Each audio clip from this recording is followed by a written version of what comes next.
SpartanNerd here to talk about my review of the Masters of the Universe movie that just released on Friday. I've seen the movie twice. I saw it on Wednesday, a preview showing Friday. After I saw it on Friday, which I saw Wednesday, I saw in a movie theater where the chairs move and everything like that. Okay, that wasn't my favorite viewing of the movie. The sound wasn't that great either. I went to a traditional movie theater up here in Spartanburg for Friday's release, and it was packed, sold out. And so, anyways, the sound was better. That was good. And I didn't have to contend with all of the roller coaster effects going on with the chairs and stuff. So, this is going to be, I'm going to have spoilers here. But if you already watched my other videos, I've already offered a rating of the movie, which was 4 of 5 as a movie. As a movie for Motu fans, this is a 5 of 5. So if you are like me, Master Universe fan, then you're going to love almost everything in the movie. If you are going just for general action flicks, you enjoyed something, it's going to be a movie similar to Thunderbolts or Fantastic Four as far as an action comic superhero type of movie. So, you can see I'm ready for this. Got on my hat with my pen I got on the first viewing. They gave it out for free. Also, I go vote against the data center in Spartanburg. All right. So anyway, because our elected officials are not representing us. Back to off of that commercial. Here we go. We have Aura Farming. I got this at Walmart. $10. $9.88. I should be honest. What's Aura Farming? Well, I work at middle school. I hear this word a lot. I'm quite often told that I have negative aura. You have to look up aura farming on your own, however, because that's not what my channel's about. So let's get into the movie. So, as I said, about a 4 or 5. I'm going to go over this in categories and my thoughts, starting off with the undercurrents of the writing. What in the world were the writers thinking when they made their choices? Well, the biggest undercurrent is filmation. Nobody can argue that the largest amount of fans of He-Man are fans because they used to sit and watch a cartoon in the 80s. Now, that is not all of the fan base, but it is most of the fan base in America. So I'm going to say that Mattel made a good choice in leaning into the filmation designs.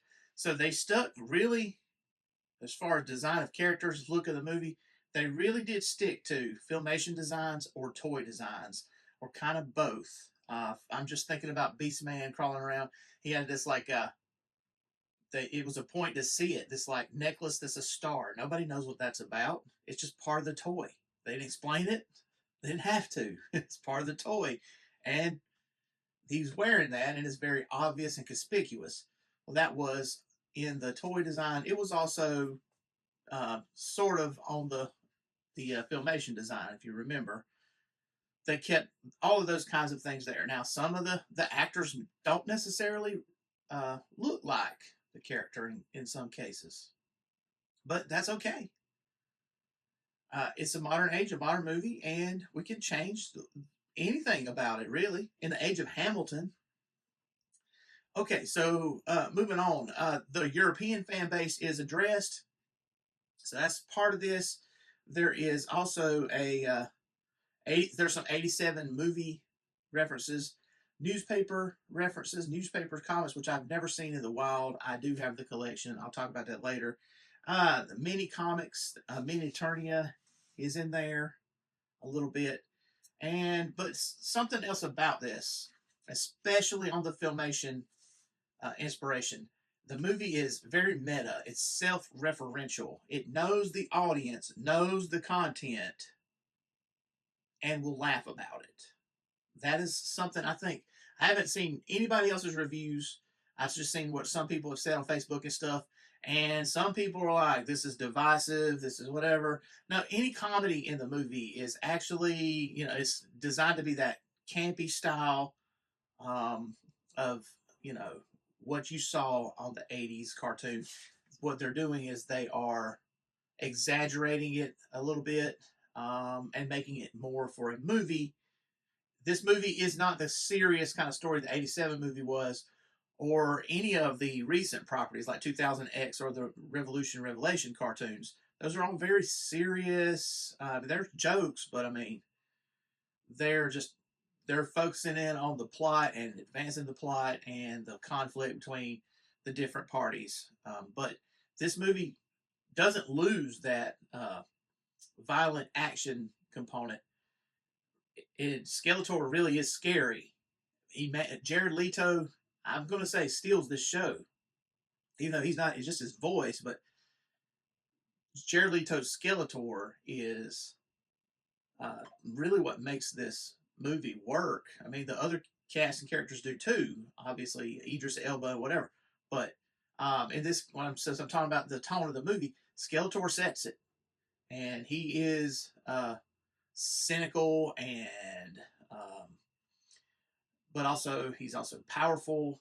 He's also a real threat.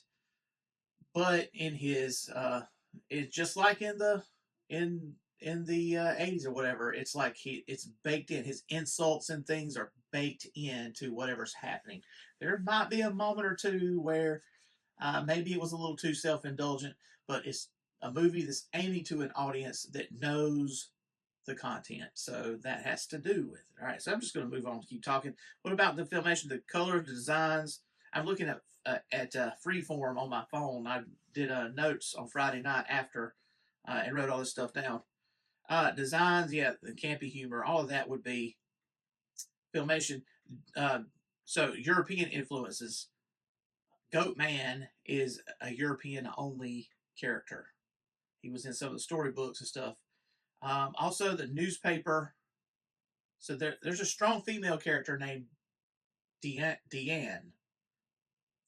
The trailers showed the shot of everybody walking out, all the heroes walking out. And if you remember, if you're going back to my January, February trailer, you see me saying, that's probably Andra right there. She feels the same kind of role, strong female character, but it's not Andra.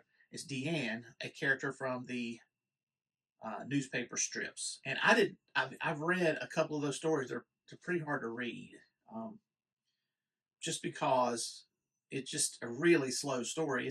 They pace them out over several days when they print them in a newspaper like that.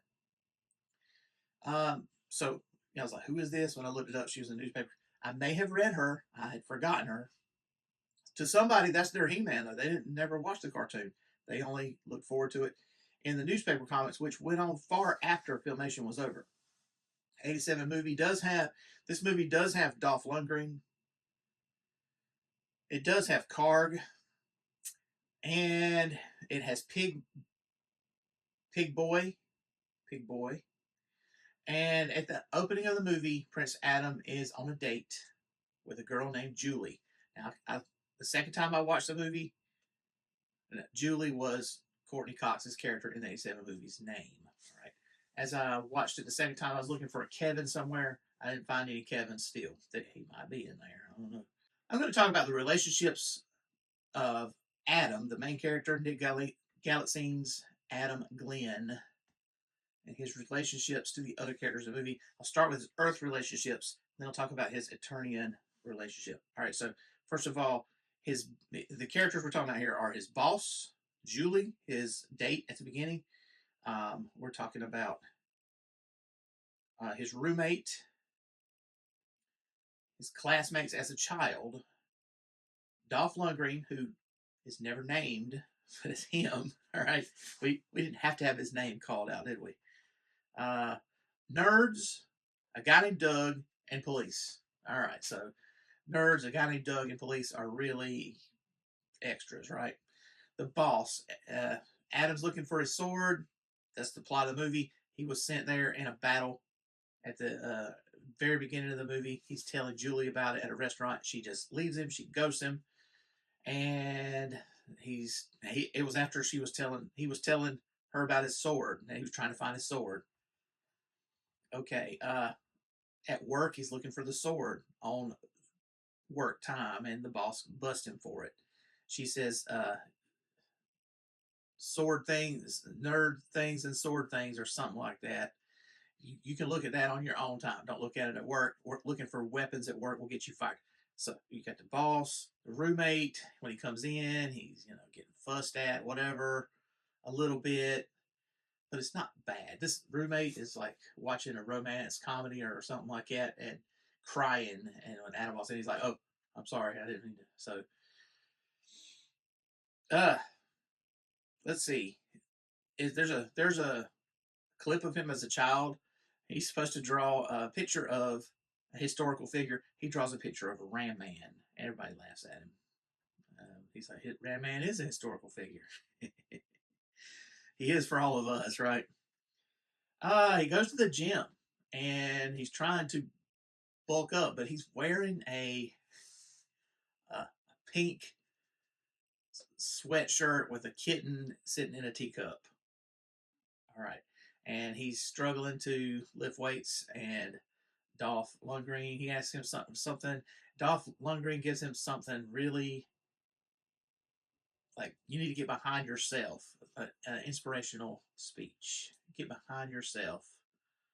You just have a facade in the front. And he said, something, that's all you have? And he's like, that's all you get. That was for us.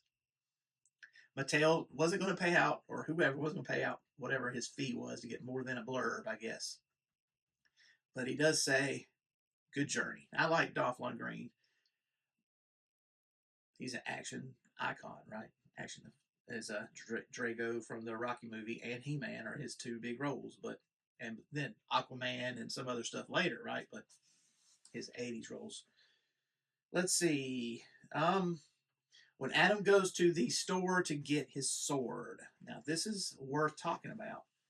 At the store, he encounters a bunch of nerds, obviously. People like me, the SpartanNerd. Okay. What I don't agree with is their depiction of the nerd culture. Okay.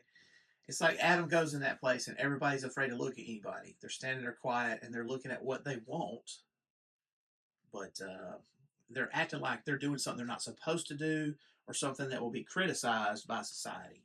And I've been in comic book stores when a guy was saying, well, I can't tell my wife I bought this. She'll kill me. I saved my money up in a cup or whatever. I've been there and I've seen that, but it's been a while since I've heard anybody say anything like that because the world has become nerds, right? Let's see. The police. The police make fun of him too. See, when he gets his sword and he gets out of there, he not he shoplifts the sword and he backs out with his yellow Chrysler, knocks over a mailbox. The police come after him. So, but they make fun of him too, and they talk about Highlander, a movie I haven't seen in a long time. But Highlander gets another reference later. Let's see. Let's talk about the relationships of Adam and Eternians. So, King Randor. It's hard to watch the opening scenes to me. Essentially, they're training. Man at Arms is out there being a drill sergeant. Idris Elba is awesome. Okay. But King Randor comes out, which is not a character we have had revealed to us in any trailers. And everyone is, kind of, yeah, there's the king. But essentially, he's not pleased with Adam's training, which he's out there. He's the smallest kid, and he's not taking it seriously. But he's heavy-handed. He gets a sword, a real sword. Says, pick it up and let's fight with a real sword. And course, of course, he wins. Randar wins. I mean, knocks him down and walks away mad.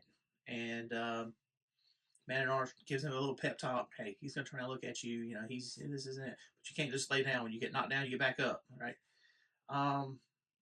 It's just hard to watch because right after that is the attorney is attacked, and Adam doesn't see his dad ever again until later in the movie. But it's like there was no closure. This was a bad last encounter.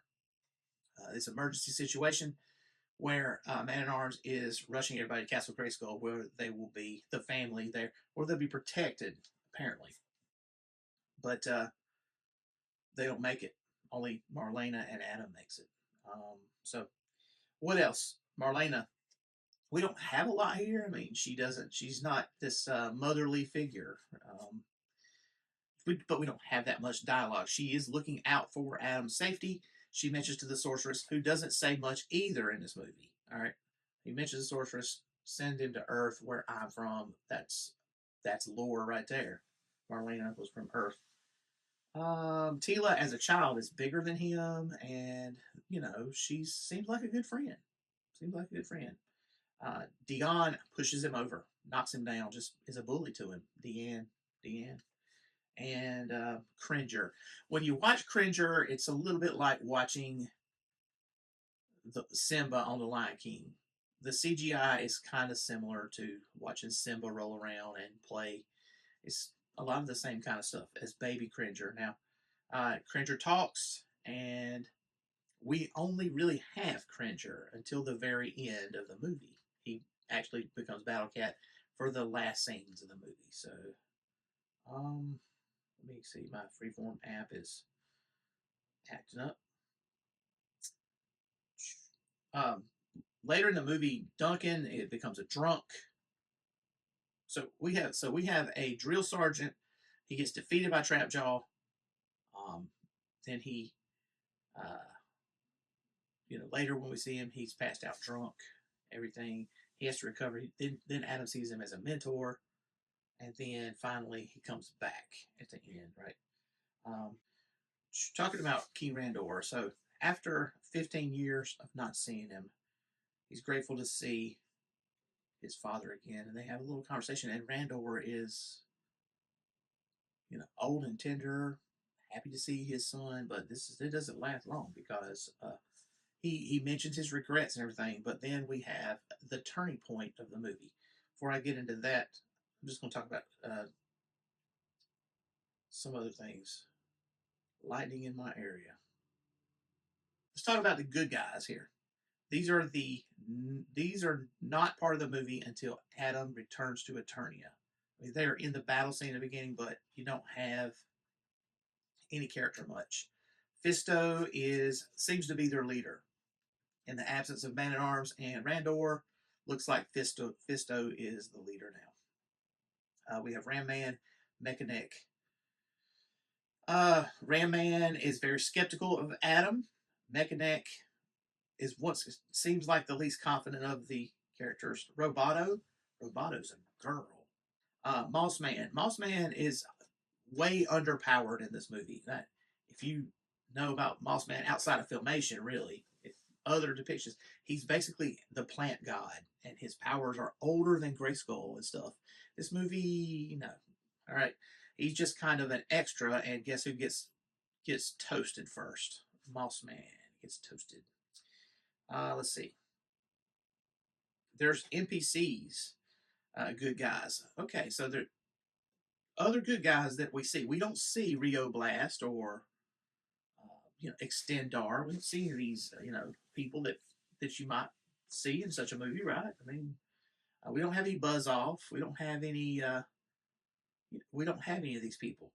But we do have some NPC. I call them NPCs. Like, who are these people? One of them looks a lot like Hercules, like DC Comics Hercules. So that could be a thing. They're not going to call his name. He looks like a guy wearing what Hercules would wear. He looks like Hercules. It's a diverse group, so that's something to love about this movie. It celebrates diversity. It really celebrates diversity. Time to talk about the bad guys.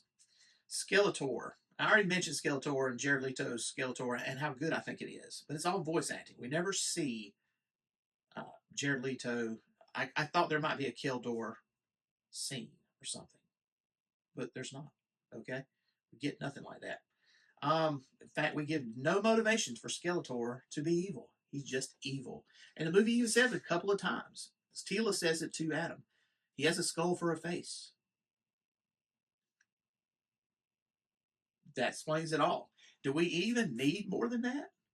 I mean, over the past years, we've had the story of King Randor burning his face off accidentally with acid or whatever, blocking acid, and it splashed on his face. Keldor. We've had the Master Universe Classics story that Scott Knightlick put out there that merged Keldor with a demon. Uh, the whole idea of a demon comes from the mini comics, and he's called a demon in the filmation too, but that he's from some other dimension. We don't get any of that context. But the movie makers decided, no, we don't need that baggage. And I think it's good that they didn't give us that this time. Because do you want to know how old Castle Grayskull is? I don't want to know. Skeletor, I think his voice sounds like Boris from the Monster Mash.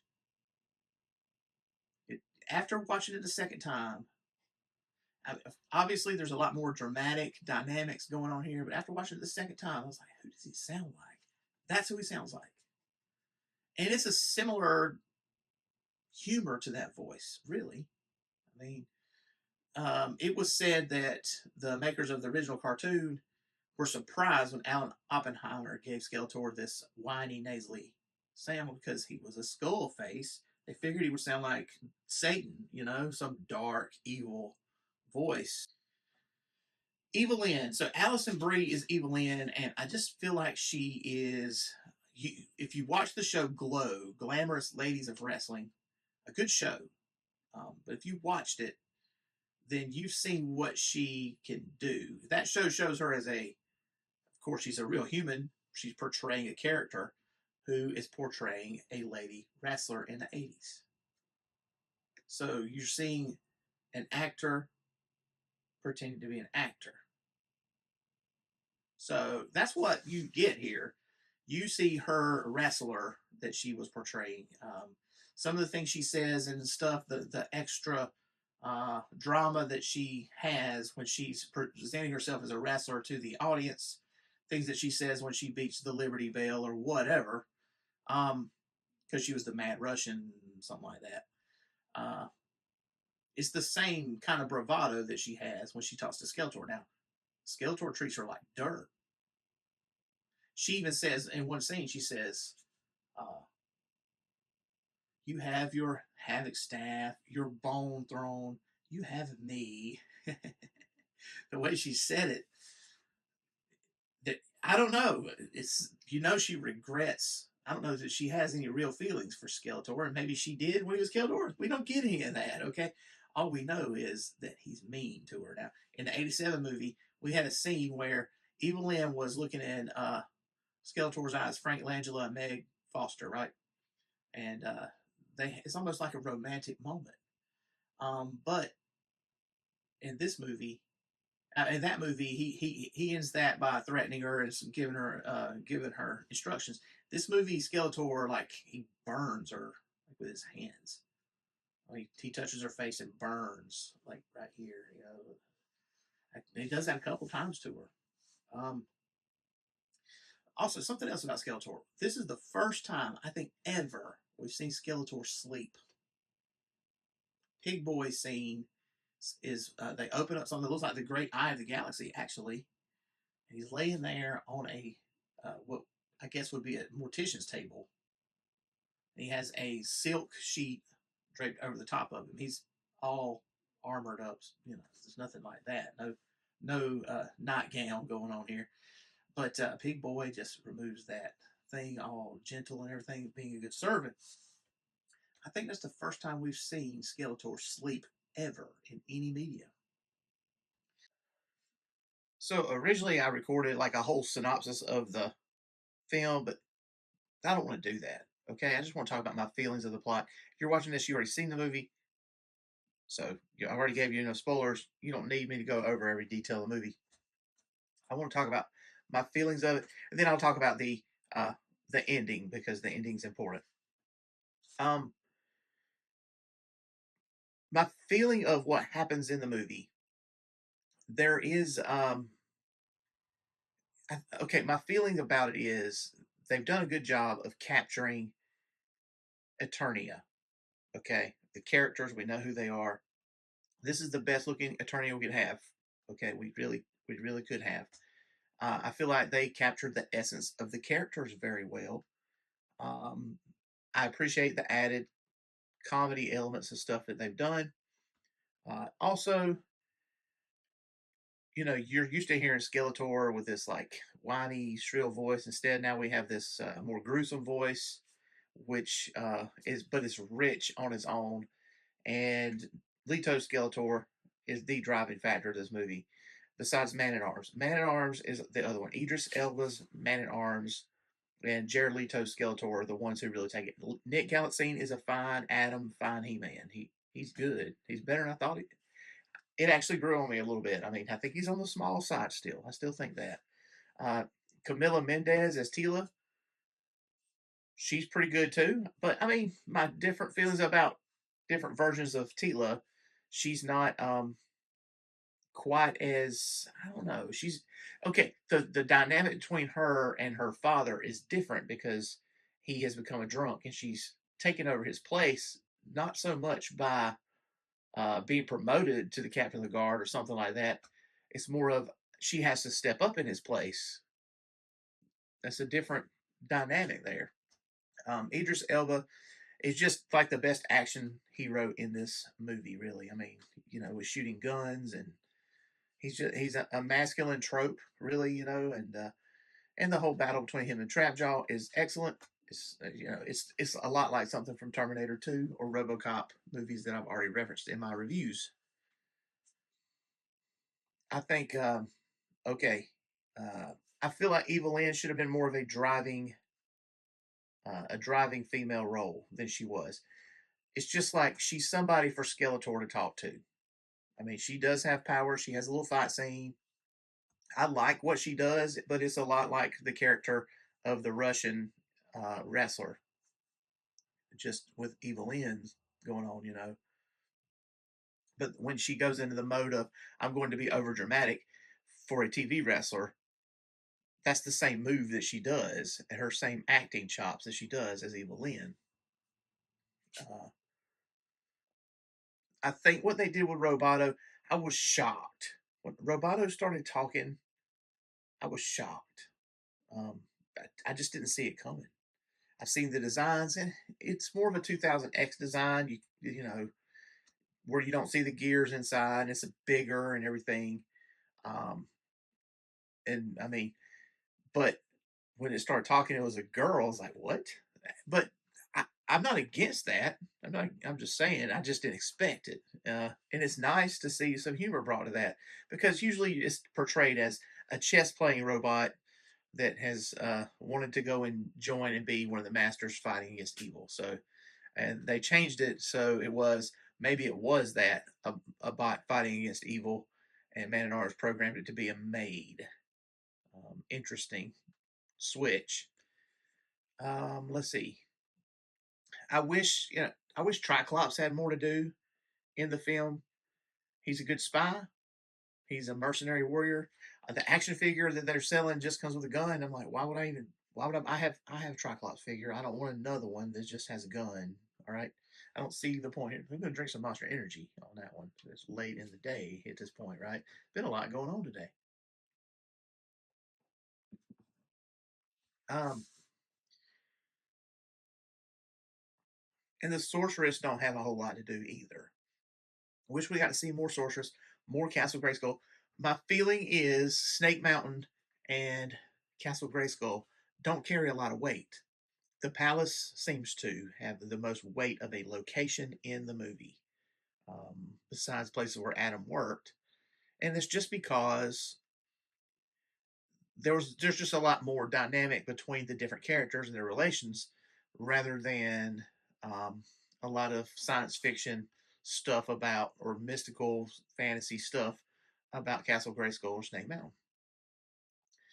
So I like that we got more of a look closely at those characters and what's happened in the story, rather than it being like I expected to have the origin of everything, or Skeletor's origin, He Man's origin, which we did kind of get. But I mean, I just expected it to be more of that kind of thing, more of a Superman, Man of Steel kind of movie. But they didn't go that direction. I'm glad they didn't. I'm glad they didn't because they just got straight to let's get to the fighting. Ain't that what we all really want anyway? The problem with Power. So it was brilliant that they took the greatest episode of the Filmation show and made this movie hinge on the problem with Power. In the problem with Power, the synopsis of the Filmation show, it was the greatest animated one, a special moment for the studio. They actually put special attention on making more shadows, shades to the characters, which was unlike Filmation because they had stock animation of a model. That's the way they made cartoons. But in that specific episode, Evil-Lyn or Skeletor, one or the other, so He-Man goes and rescues people in a village, but one of them shapeshifts or makes an illusion, and it seems like He-Man has killed someone accidentally. Now that is very heavy for the Filmation show. People didn't get killed. He-Man rarely used his sword. There wasn't really a lot of violence, considering that it was a lot of criticism from, whoever out there was a prude at the time had a problem with violence on TV. So in that episode, He-Man goes to the top of Castle Grayskull. I believe this is the only time we see him change back into Prince Adam. He says, "Let the power return." Comes Prince Adam. He's talking to Orko, I think, and he decides to give it up. Just throws the sword down into the abyss, or something like that. That's what plot point this movie hinges on. It's kind of baked in that Adam is learning about himself as He-Man, as the champion of Grayskull. His new powers, you don't really know strength and all this. When Evil-Lyn traps him in a force field, he can't move. This is after a big fight where basically he's won. This was a Spikor, Trapjaw, Karg, all the bad guys at Snake Mountain. And I think Goatman, yeah. Everybody was there. And when this happens, Skeletor's having a moment talking to him. He breaks out of the force field, but the shock of it causes rocks to fall on everybody except for him, including his father. And of course, he wants to save his dad, so he goes and gets the rocks. He's moving the rocks out of the way, and um, you know, and then we see this really heavy moment because if you recall, the last time that we saw him, he was talking to his dad. It was when his dad embarrassed in front of everybody. So now we have this moment, a tender moment. This may be a little bit too long, because at first, the first time I saw it, I was like, "What happened there?"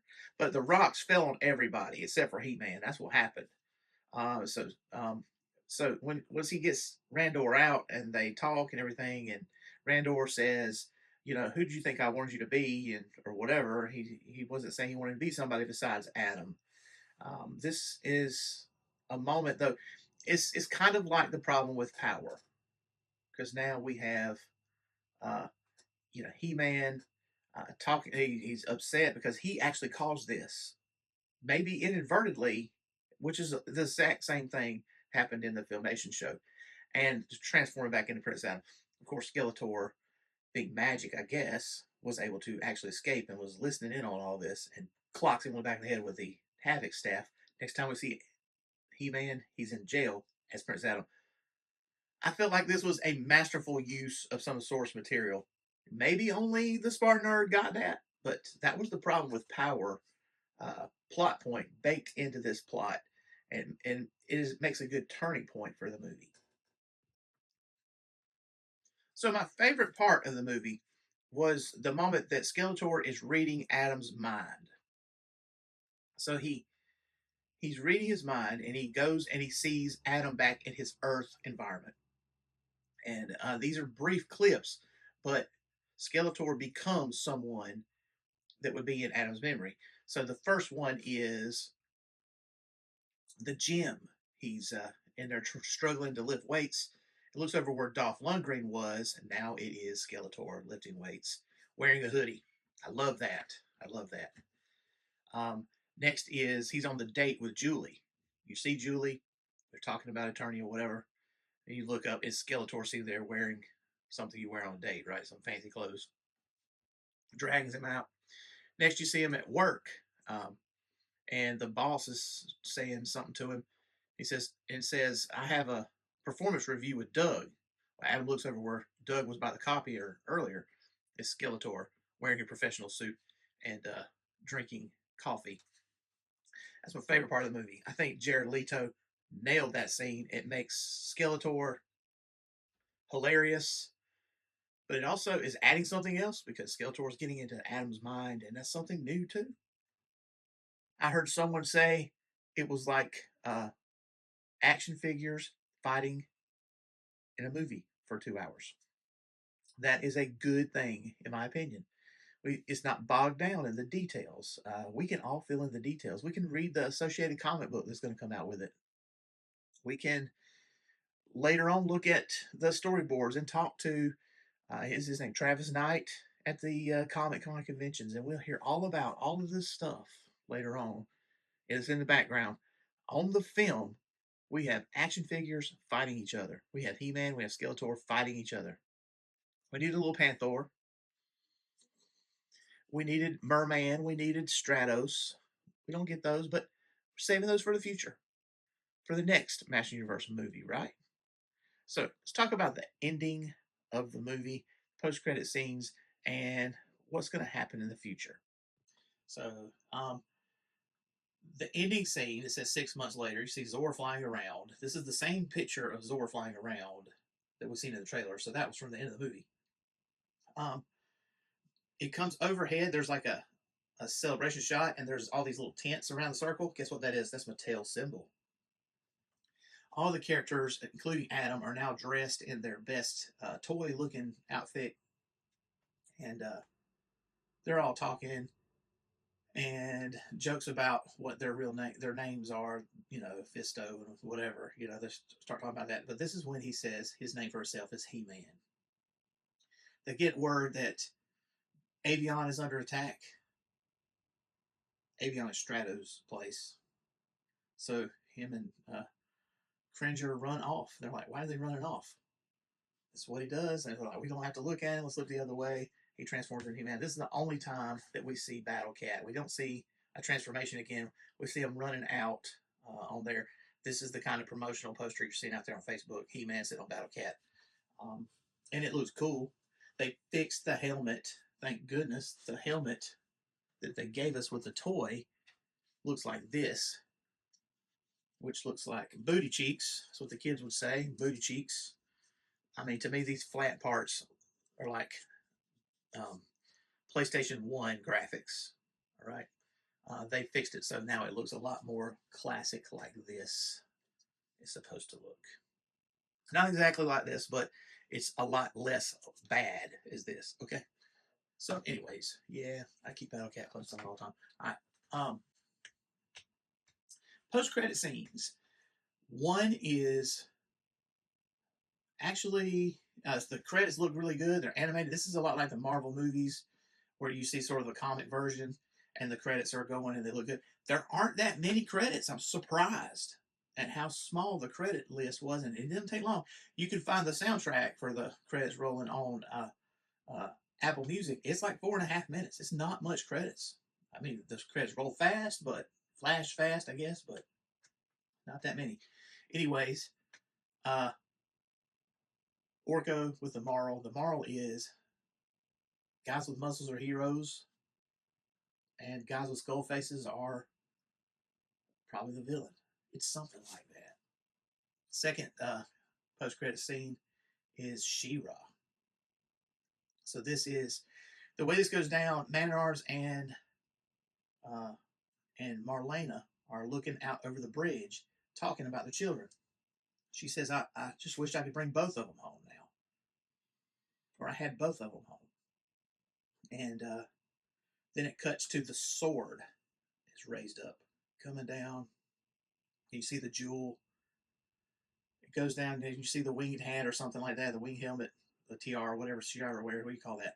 And it goes down her back. You see all that hair, and then it pans out. You see She-Ra. The audience was cheering. I was there. The dialogue is something like, "Force Captain Adora." She says, "Not anymore." And then the very final post-credit scenes is actually after the credits. It's just a couple of seconds. Evil-Lyn walks in to Grayskull, picks up Skeletor's skull, and says, "You've seen better days," something like that. And then you hear Jared Leto's laugh going on and on and on, and it's like haunting. You're like, yeah, Skeletor will be back. Now, at the end of the 87 movie, if you remember, He-Man knocks him down in this like tube. It's almost like the Death Star. I keep bringing this stuff up, but that's what happened. Come back and watch it. He knocks him down in this tube. It's a lot like the Death Star. When he gets down the bottom, that's it, right? You wait to the post-credit scene. Skeletor's skull jumps up out of the acid or lava or whatever and says, "I'll be back." Right? Frank Langella, they never had that "I'll be back" moment. Uh, do you think there'll be a "I'll be back" this time though? Will there be a sequel? I don't know. I don't know how well it's doing. I've purposely avoided watching other people's reviews or looking at any ticket sales data because I'm afraid. All right. I think it's a good movie and everything, but in the environmental world of movies, hey, I hope you enjoyed my review of the movie. If you did, hey, like and subscribe, comment. Hey, keep watching my videos. I have reviews coming soon. Mythic Legion's weapons pack, uh, G.I. Joe Classified, Lieutenant Falcon, have the Ashes of Agbendor figures that I ordered like 2 years ago, Mythic Legion's figures. Those are coming soon. And who knows what else the SpartanNerd might come up with before the end of the summer. All right. Thanks for watching. Thanks for listening. Hey, like and subscribe, comment, and go read the SpartanNerd blog also.